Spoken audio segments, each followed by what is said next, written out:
Hello, your first launch. I'm super excited to share this week's episode with you. I sat down with Jamie Brindle and we had an awesome conversation. I decided to drop the whole thing. If you're curious about freelancing or starting something on your own without doing a full-fledged business, Jamie's story is packed with insights. I'm super excited for you to hear it. So let's get into it. But I'd love to hear about you and your story and how you got into this. I guess general introduction at first. For sure. So I started freelancing when I was 17 years old. I'm 35 now, so somebody who's better at math figure that out. I started my career going door to door pitching television commercials to local businesses, and then I would go negotiate the airtime at ABC or Comcast, Xfinity, what have you. Did that for a while, went to college and started a proper agency. After that, I worked a 9 to 5 for a solid 3 months and then moved to LA, where I joined up with the TV and filmmaking industry Naturally, and naturally. produced some stand-up comedy, would go on Showtime and Hulu and Netflix, filmed a couple movies, but all along the way, kept building this agency out. And the clients got sexier and the budgets got sexier and started bringing in teams and placing people all over the country. And then 2020 came around and COVID happened. And my wife and I, who run this business together, thought, how can we be of service to the folks who are getting let go, are kind of facing down this new reality with a healthy dose of consternation about what their futures look like? And we wanted to get on the internet and tell them that whether they intentionally left their job or were pushed out, something marvelous just happened. And they have an opportunity now to build something for themselves, right? And there's never been a better time to do this. It's never been simpler than it is now. So we started making content on Instagram for freelancers to help people understand how they can take the skills they have, take the knowledge they have, and package it and sell it. And that it's one of those things where it's the right content with the right cultural zeitgeist moment. And we grew an audience over the next 3 or 4 years to over 600,000 freelancers across social media. And that's what has brought us here today because you found Right? me on Instagram. I found you on Totally. Instagram. I know. And You're like, who wants me to be on their podcast? I was like, sure, you seem super yeah, interesting. So out of all of the different verticals or niches, what freelancers are you the most bullish on? What types? What do you think the future of freelancing looks like? it's a fair question. It's maybe not a satisfying answer, where it's like I would say we're in a pretty target-rich environment right now when it comes to companies having problems, whether that be them trying to adapt to AI or them dealing with the political atmosphere, them dealing with the economy, what have you. So really, it's in any vertical, just find a problem to solve with the thing that you do. Specificity also is rewarded, where when people say, well, most saturated market on social media is probably fitness, right? Physical fitness. It's the personal trainer industry. Somebody might point at that and be like, so that would be a vertical not to get into, right? Because there's so much competition. The answer would be, well, if you get specific about the problem you're solving, then no, it's perfectly fine to be if that's the business that you want to build for yourself. So it's just like rather than be a personal trainer on Instagram, be somebody who does nothing but train middle-aged executive women to figure out how specific can you get that offer, and that's you'll be just fine. Totally. I think there's also just a general movement. I'm really confident in the future of the internet is highly commoditized and just run by AI and bots. And so the more human and real and almost thought leader-esque your content is, right? Where Oh, it shares perspectives. This is a salient opinion that's informed and you can take it and you can have it and we can massage it together.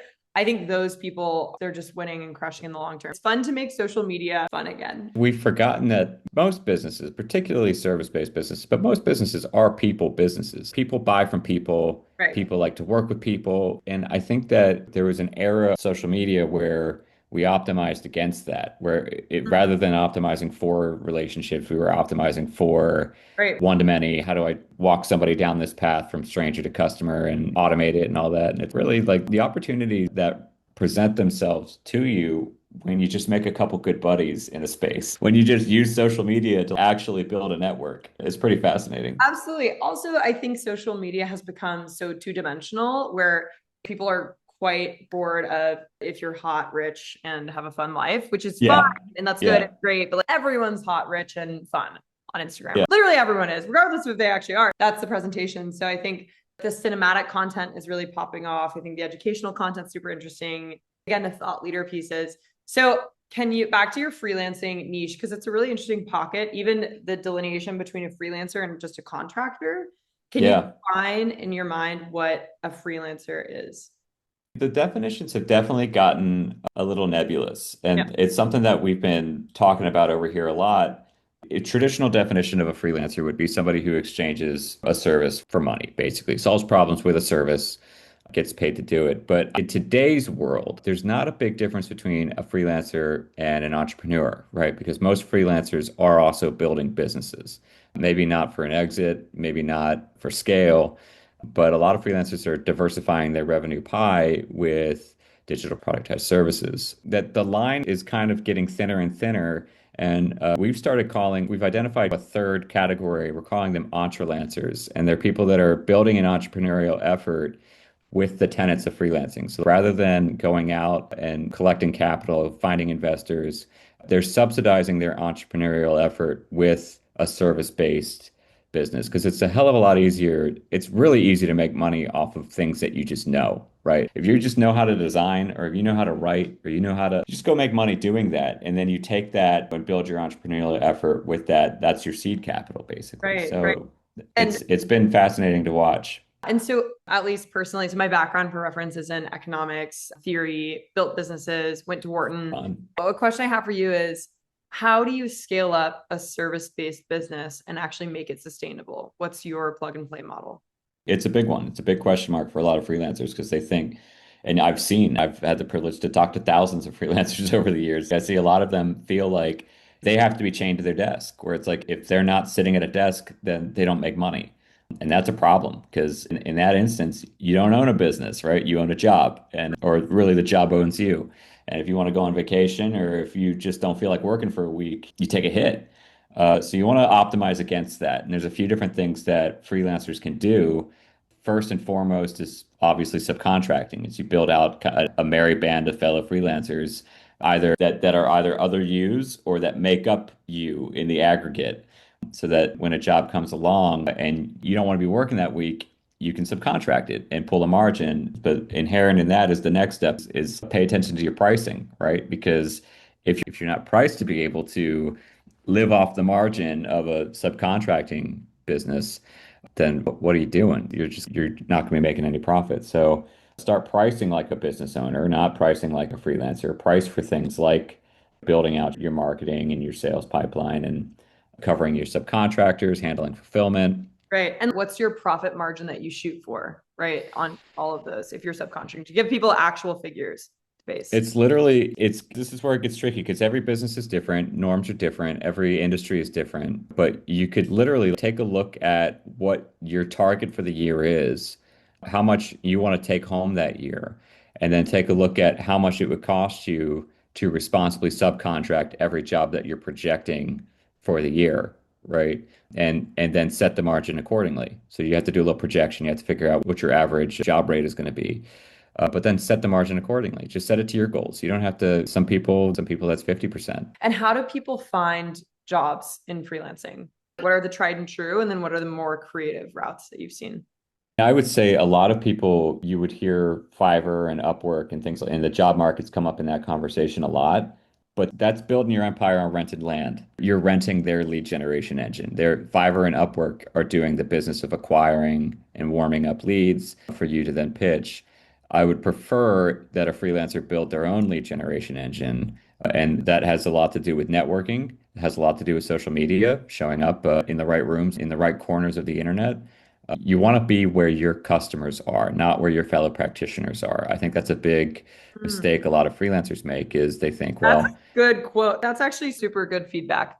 it's a good one. It's born of years of having these conversations. It's just You've done too many podcasts, Jamie. but it's you want to go where the customers are and you want to be there, you want to be valuable, solve problems for them. LinkedIn is a huge opportunity right now Oh, yeah. for freelancers, but also entrepreneurs, business owners Oh my across God. the board. 100%. Like I mentioned, I did the Instagram push and I've done more concerted efforts on LinkedIn.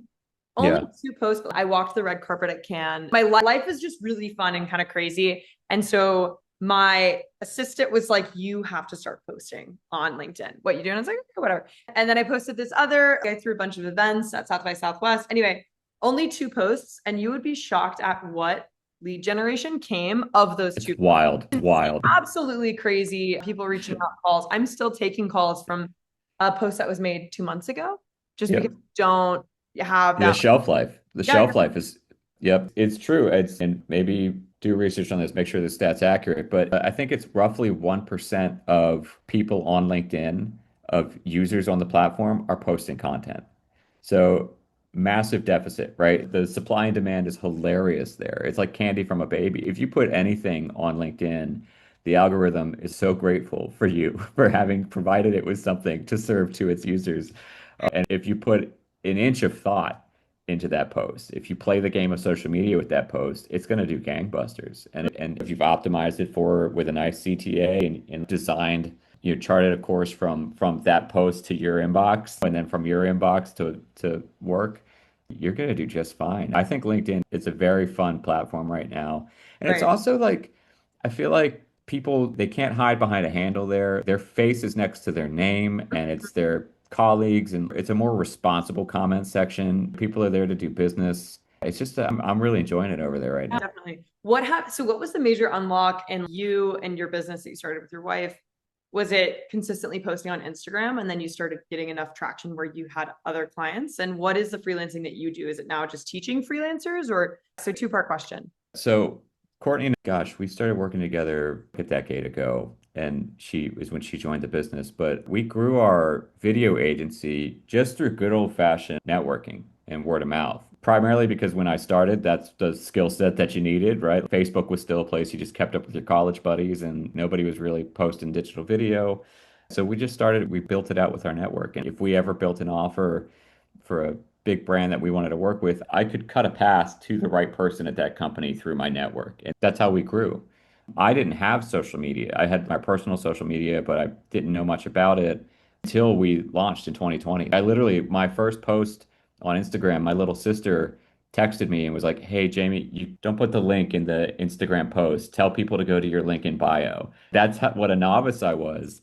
And then 6 months later, we had 100,000 followers over there. It Okay, was a but how? it's showing up with value.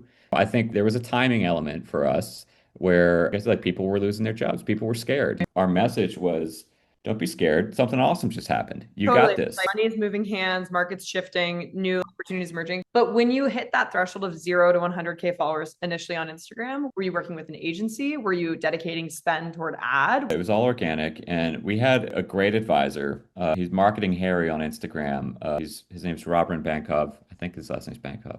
Sorry, Robin, if I got that wrong. But he gave us great advice, and he coached us through those first few months on how to engage. In the early days on social media, if you're trying to start a social media, the party is not on your page. So I think a lot of people, they stand on a stage in front of an empty audience and just start performing, and then they wonder why nobody's coming in. And it's like, well, nobody even knows you're standing on stage right now. You have to go to where the people are. So it was finding the community on Instagram that were already very exciting to our target audience and showing up there, showing up in other people's comments section and having conversations all day. I had bruises on my thumbs from the conversations that I was having on the joint of the thumbs, Oh just my God. going down and just having really in-depth, detailed conversations, tactical conversations about freelancing in other people's comment sections. Eventually, people start seeing your face next to really valuable comments, and it's like a little billboard. What is this guy? This guy's fucking everywhere. What does he do? And then they go over and they look at your page. So a lot of it is about that. It's about showing up in the community. It's so interesting. Are there any other tidbits of wisdom you want to share in terms of growth Yeah, hacks you think are the most creative ways that you scaled up? I would say, what would the bulk of your audience be? Who are we talking to here? A lot of young founders. So people who either have companies, they've just gotten started, they're trying to sell it, they're trying to raise millions. So it's, I'd say in the 20s to 30s, venture-backed founders is probably Yeah. a chunk of the followers. Well, I would say in that instance, time is your ally. So that would be my first piece of advice to people in the 20s and 30s is you got more time than you think you do. But I think I want to come up with as practical as possible. We've Mm-hmm. covered social. Let's think through. Maybe like Mythbusters. What are the things that you're like, it's just not, don't follow? I liked your theory of move away from the Upwork and Fivers as a freelancer, but or in I would just say that I would say business in general especially freelancing, but across the board, it's just a game of data collection, right? That's the game you're playing. It's raffle tickets in the hat, and the more you put in, the more chance you'll have a hit that will be a good quality piece of data that you can act on. And then another word for that is failure. Another word for the raffle ticket is failure.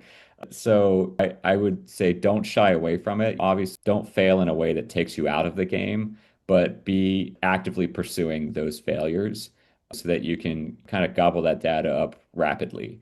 So you think if one out of every 10 failures is a gem, right, carries with it a real valuable learning experience for your business, then you want to do 10 of those a day if you can, figure it out, optimize for that. So I would say that and then once you have a winning piece of tell, quintuple down on it. And it's the same with social media. Social media is a great example, a great illustration of this concept because we'll post 20 things to Instagram a day on trial reels, on stories, on what have you.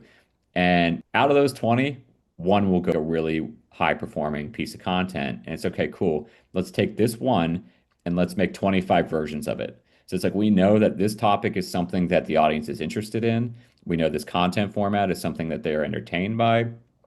Let's run all of our tests on this. Is it the content format? Is this a subject matter? Is it that I was wearing a blue shirt? What is it? Right. So we'll make 25 versions testing all of that, chase down that data. That's how, I mean, when we first started on Instagram, I posted 100 and something times, and then I looked at it. We picked the top 25 and we made five versions of each.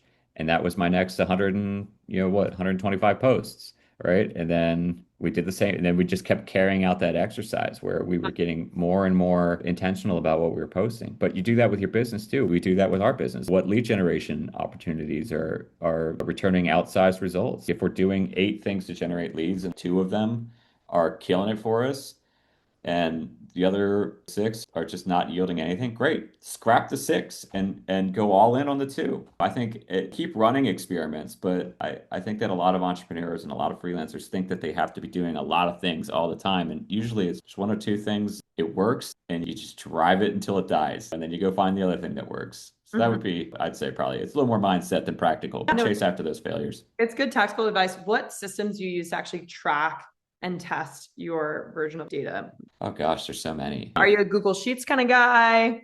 We're Notion people over here. Okay. But that being said, I'm just getting into Google Drive. We're using Google Drive for a lot of our project management with a lot of content initiatives and team, and because you can automate and use Slack and all that stuff. It's pretty cool, but you can do that with Notion too.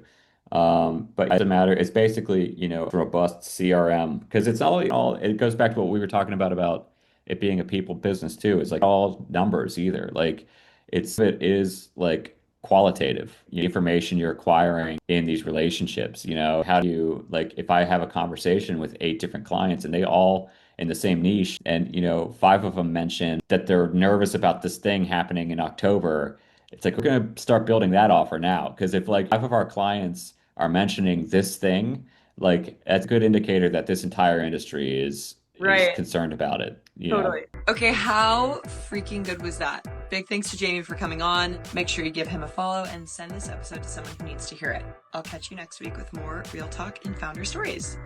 Bye.